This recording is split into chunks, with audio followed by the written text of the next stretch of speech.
Welcome to the Cruise Lifestyle. Well, thanks once again, Bruce, for joining us today. We'll catch up on the latest stories and news that's been happening over the last few days for the cruising here in Australia and worldwide. Sure. So there's certainly been some interesting things going on. Yeah. So we'll have a bit of a chat. Well, firstly, since our last chat, we caught up sort of mid last week, but Carnival extended a little bit again, but the extensions don't seem to be as long. So is that a good sign? Who knows? Look, I think they're still hopeful because they have these ships based here year round. They've got a bit more flexibility than the ones who are bringing them in seasonally. I think you'd have to say pretty much anyone who's planning a summer season in Australia, they might just scrounge the last end of it. But for Carnival, of course, they want to get things operating because they were going to keep going right through the winter. Yep. So yes, every moment is precious, and if we could get any sort of certainty from the government, even if they would announce that they're going to lift the ban as scheduled on the 17th of December rather than extend it, that would give the cruise line certainty, to get them steaming down here. But at the moment, there's just no certainty, and so I guess that's what they're doing, bit by bit, waiting. They seem to be indicating, though, don't they? Like, I mean, the conversations that we've heard from Mr. Hunt and everything is sort of indicating. Finally, Mr. Hunt, and although we had a story last week about how National Cabinet had merely noted the possibility of some report on cruise, now they're saying, well, they noted it so that state governments could start engaging, because of course, in this ridiculous federation that we have of Australia, the feds want to hold on to some bits, but then as soon as they let it go, then it's up to the states and all the work's got to be done again. So yes, but there certainly does seem to be a little bit of progress this week. Well, in New South Wales, I guess more than any have indicated their willingness to get the show on the road sort of thing. New South Wales have, and also, to be fair, Anastasia Palaszczuk in Queensland also did suggest the possibility of domestic cruising. They're talking about it. But her thing was a very, very limited. Oh, totally. And I mean, just like her border opening. Oh, we're opening to borders as long as you come in and quarantine for 2 weeks. It's just not supporting the tourism industry in any way. So it's just a joke. Anyway, yes. Well, as we say every week, we'll just wait and see what happens. Yeah, that's right. Next week we might have better news. Yeah. We hope so. Moving overseas, MSC Fantasia. They've got that one up and running. That's resumed sailing in the Mediterranean. Yeah, and so that's a really great sign. MSC, they have been one of the resolute ones that have really pushed on right through the pandemic. Very, very close relationships, I perceive, with the Italian government, and that's really made a big difference. But clearly a really great sign, particularly as Europe is coming into winter and we're hearing stuff about, new lockdowns and, outbreaks, particularly with the Delta variant of COVID. The fact that they're putting on an extra ship and, presumably managing to fill it with European passengers, that's a really great sign, of confidence in the industry and in the future of cruising. Yeah, I mean, I've been on Fantasia a few years ago, probably almost 9 years ago now, but it's a great ship. Yeah. It's a reasonably big one. Yep. So, it's good to see. Yeah. Moving across, staying in Europe, but moving across to London. There's been a few reports lately about the Thames. It's biologically dead for so many years, but they're saying there's a life coming back to it. Well, as they say, you've got to appeal to the new generation. You've got to have an environmental angle to appeal to an audience, of millennials and lower. And so this is, I think it's probably a bit of marketing for London. You'd have to say, after being one of the world's major cities where, stuff has been dumped for the last, 1,000 years, probably even more. It's a great sign, but, I don't really know that you'd want to catch fish out of it. And eat them. Yes, yeah. Virgin Voyages, I mean, this is something a little bit different. Virgin Voyages have teamed up with a whole bunch of pretty high-profile athletes. Yeah. And they're It's a fascinating story. Virgin, look, Virgin is always about the power of the celebrity. You've got, the brand led by human headline Sir Richard Branson. And look, he's a pretty wily cat in terms of raising funding. And so this Athletes Council is, of course, the athletes have got generally lots of money to invest. They've got a sort of joint venture that invests in all sorts of things. And one of the investments is they've decided to put some money into Virgin Voyages to, dare I say, fund it through its, massively loss-making startup phase. But they're pitching it as being, a key breakthrough, and yes, the athletes, as well as getting to put their money in, they're getting a voice in sort of how the business operates and, some of the onboard offerings. Yeah, quite an interesting thing. And there'll definitely be a halo effect. For Virgin, it's also about the brand in terms of appealing to the right sort of demographic. And definitely, these athletes, they've got a lot of followers, a lot of influence. They are very influential. And so it's got to be good for the brand. So is this sort of a case of having enhancing facilities on board for more an athletic sort of slant, do you think? Or I think it's all just a bit of puffery. They might, they might give advice on perhaps some of the programs that run on board, yoga. There is a lot of wellness stuff, again, to appeal to that, young, fit, selfie generation. Yep. And so I think it will have some influence there, but I think it's definitely, it's a partnership that doesn't really need much work from either side. It's a PR partnership to me. Yeah. Okay. Australian Cruise Council. Now that's the other, I guess, organisation that looks after cruise here, apart from Clear. Yeah. They see some glimmers of light. Yeah, it's the ACA, actually, the Australian Cruise Association. So they represent all of the destinations, the port operators, ports all around the world, around the country, activities, experiences, all those huge amount of businesses that benefit from cruise without actually operating cruise ships themselves. And yes, they've just had their annual general meeting, and it was the chairman, Phil Holliday, who's the head of New South Wales Ports Authority. He was definitely had an optimistic note in his address to the meeting, saying that there are glimmers of light, as we talked about before. Finally, those in high places are actually using the C word and, mentioning cruise left, right and centre. And so, okay, it's good to lift your head above the everyday panic of no business and no cruising and look at the big picture, which is that, this time next year, this hopefully will all be just a horrible dream. Yeah. Speaking of dreams. Yeah. Nice segue. Segue, yeah, that's it. Silversea. Yeah. Taking delivery, well, it's not Silver Dream, but Silver Dawn. Silver Dawn, yeah. Yeah, that's a new one they've built and they've just launched. Yes, I think it's maybe their 10th vessel. Silversea, obviously, on this massive expansion program since they were acquired by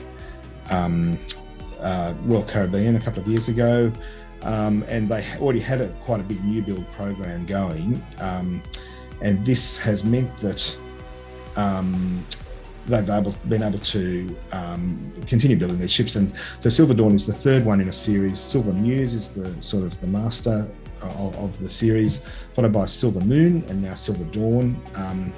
596 passengers, very much in that sweet spot of very high passenger to guest ratio, passenger to staff ratio, very fancy, and definitely a race to dominate that high-end luxury space. They've got a lot of loyal customers. You need to have lots of ships sailing in all sorts of parts of the world, and that's really been where Silversea has been very, very successful. And so this Silver Dawn, it's a sister ship to those other two that I mentioned, but each time they bring one out, they seem to introduce something new. And this one's got a thing called Otium, which is a sort of wellness program, a holistic wellness program that's debuting on Silver Dawn, but I assume it will also roll out across the rest of the fleet. Yeah, I mean, it's a great product, but there seems to be a lot of movement at that higher end of scale. I mean, we spoke about Regent Seven Seas last week, and absolutely Silversea, so they're all very active. Yep, definitely. Sea Cloud is another one that's a bit of a high-end one, but they've cancelled their Northern Winter Caribbean season. Yeah, so this is an interesting one, and they're not doing anything. So they've got these ships which are quite fancy but quite old, Sea Cloud and Sea Cloud 2, and they had planned to winter in the Caribbean, and they've actually just cancelled the season. I'm not sure whether it's because they can't sell it, but they're saying that there's not enough certainty about the medical facilities available on the various islands. Perhaps the destinations that they had planned to visit aren't as advanced in their COVID preparations as other parts of the Caribbean, where obviously you've got big ships, coming in, and there's lots of plans there to make sure that everyone's safe. But it is quite interesting to me that they're not redeploying the ships to elsewhere; they're just putting them in layup. Essentially, they haven't sailed since the start of the pandemic, and they're just leaving them like that. So, it's not a great sign, and quite contrary to what we're seeing in the rest of the industry, which is where there's restarts happening all over the place. I'm probably not up on Sea Cloud product as I probably should be, but in terms of size of ships and things that they operate, they're kind of big super yachts. I'm not exactly sure how many passengers. Certainly, on the smaller side, and a very traditional sort of model. They also have river ships on the European rivers, but it's you'd have to say it's a legacy brand that hasn't really grown much in recent years. And I believe that they did have a new build scheduled for arrival, and that hasn't come yet, or maybe it's been cancelled. I'll have to check on that.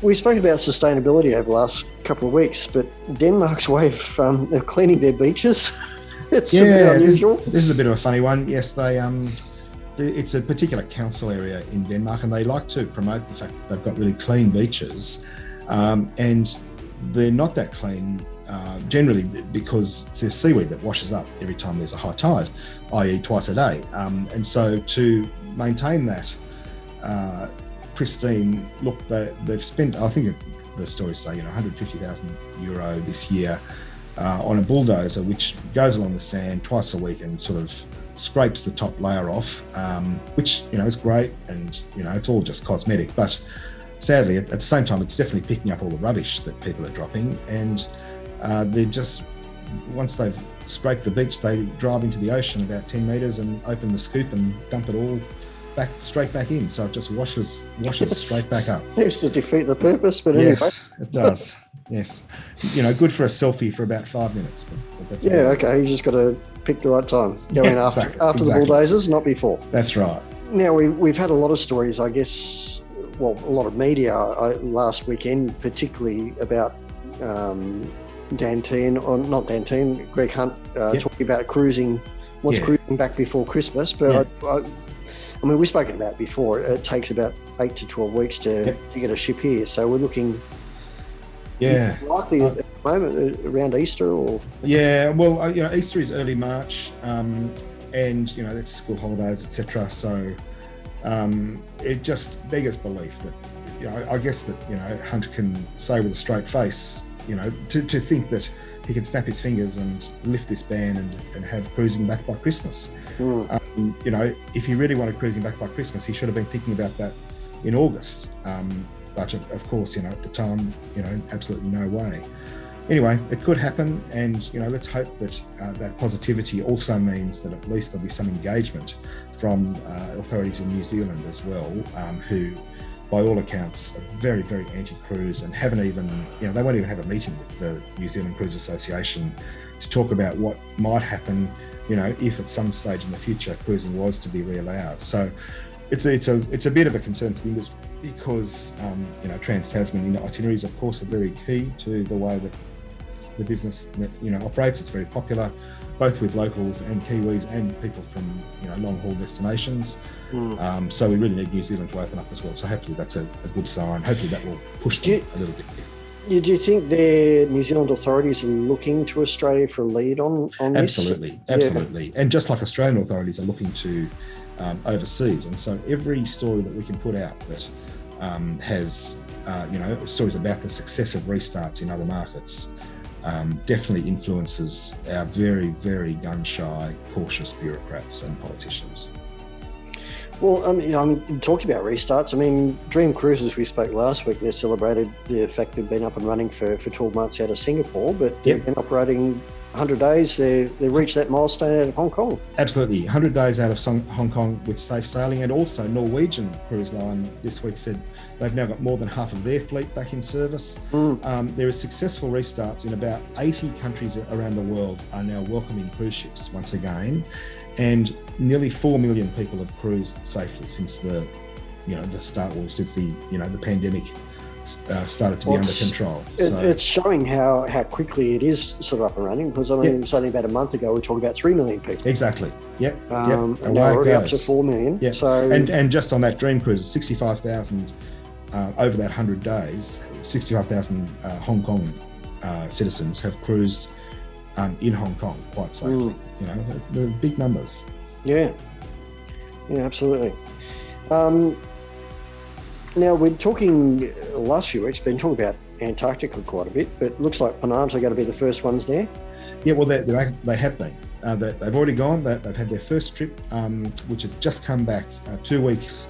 It was Le Commandant Charcot, their newest ship, which has been literally all around the world. It did its shakedown cruise to the North Pole, far northern Greenland. And it didn't take long to get down south, did it? It's amazing. And it was only a few weeks ago we were talking about the North Pole. Correct. And then it's journeyed all the way to the tip of South America and then gone south. So yes, they're claiming, a big thing, the first ship back to Antarctica. It is great. And, by all accounts, again, an example of a safe departure, no COVID. Compare that to the start of the pandemic where you had, some Australian ships, a bunch of, and certainly ships that are well known in the Australian market, sailing, unable to dock back in South America because they were full of COVID. What a turnaround, due to vaccination, obviously. And yes, a great milestone for Ponant. So we're still looking at Punta Arenas rather than Ushuaia?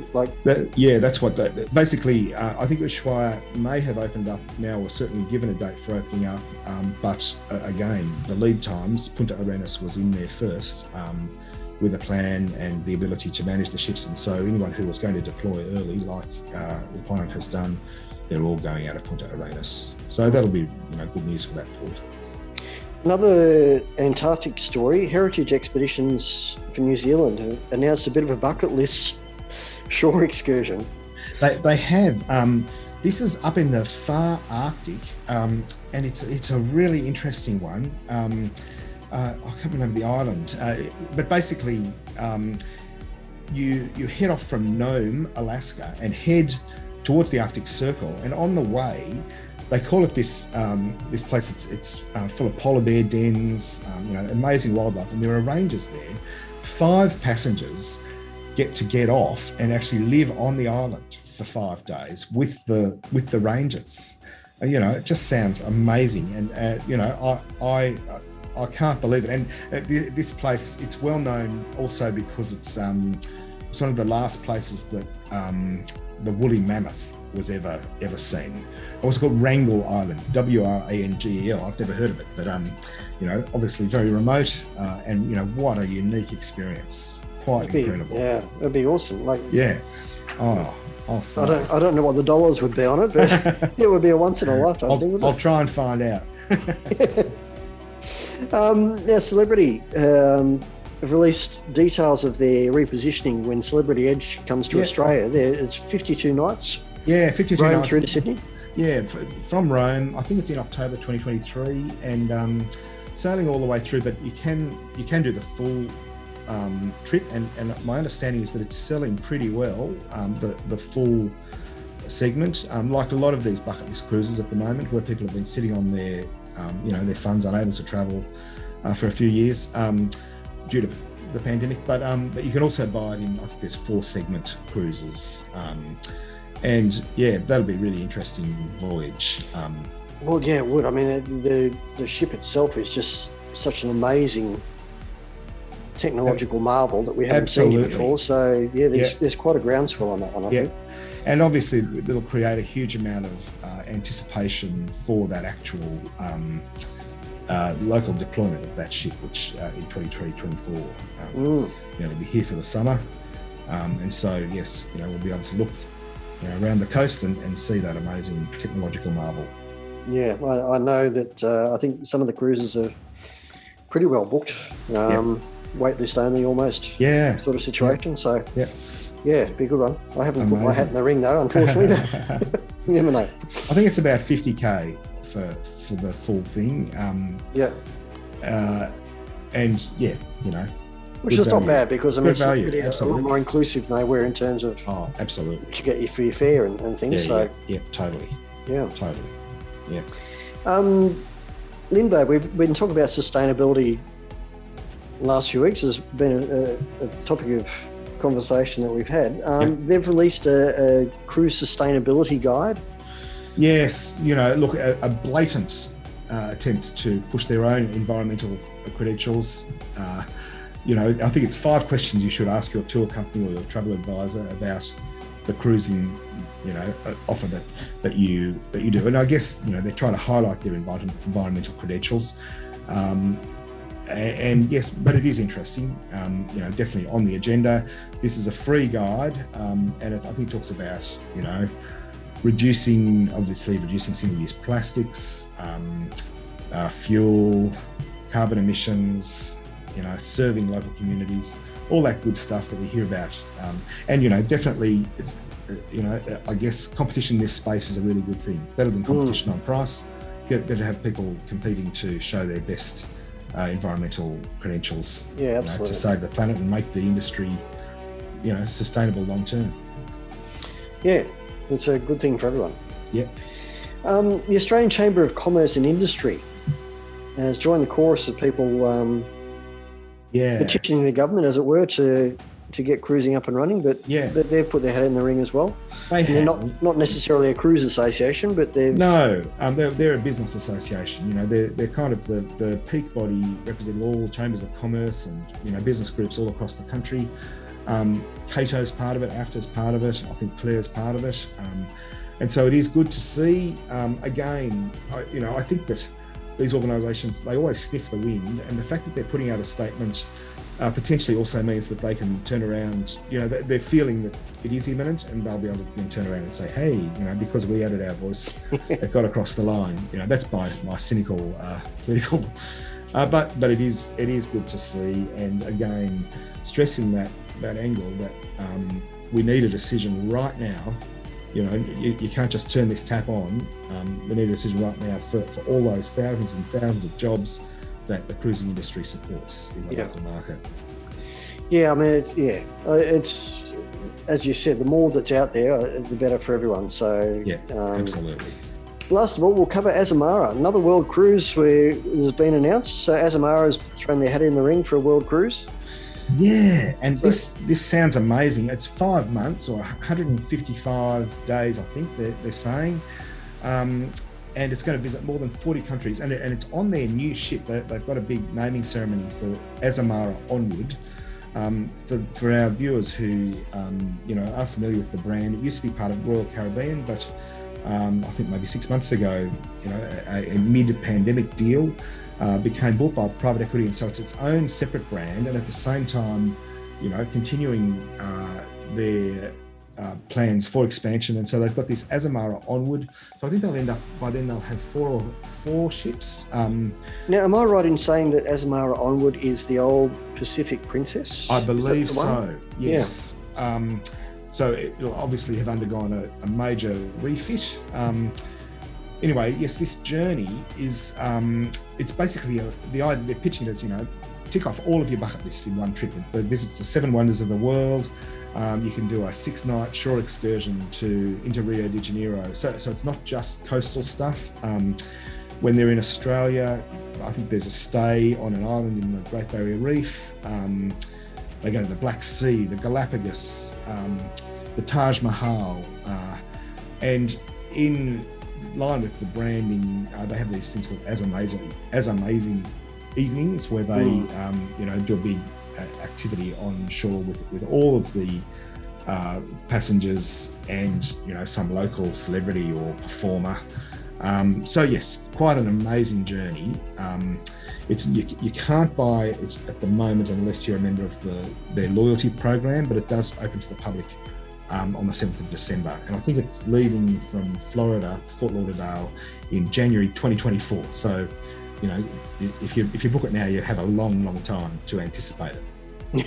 A lot of time to save the dollars. Absolutely. Yeah, but I mean, Azamara is a great brand. I mean, it's just one of those boutique sort of cruise lines, I guess, is the best way to describe it. But very strong following, and I won't be at all surprised if they, having announced it today, they turn around, in a couple of days and say it's sold out, or certainly record sales, because they've also got a very strong loyalty following. People love the brand, and having not been able to cruise for a couple of years, this will tick all of those boxes. Yeah, look, I mean, it's amazing how many brands are now starting to get into the round world cruising. It seems to be that out of everything, that seems to be selling the quickest at the moment. People just want to do it. They just want to get out there and have a look and get on a round world cruise. So without a doubt. Yeah, amazing. All right, well, that sort of wraps it up for this week. There's a lot of depth and breadth of subjects we've covered again.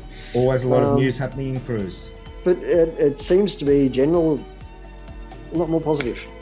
There's a lot of stuff happening, a lot of groundswell happening, and it's hopefully we're not that far away, particularly in Australia, of getting things really underway. So absolutely. Yeah. All right, well, thanks for your time once again, Bruce. We'll catch up again next week, but no worries. Always appreciate your expertise on some of these stories and things. My pleasure. All right, thanks, Bruce. See ya. Bye-bye.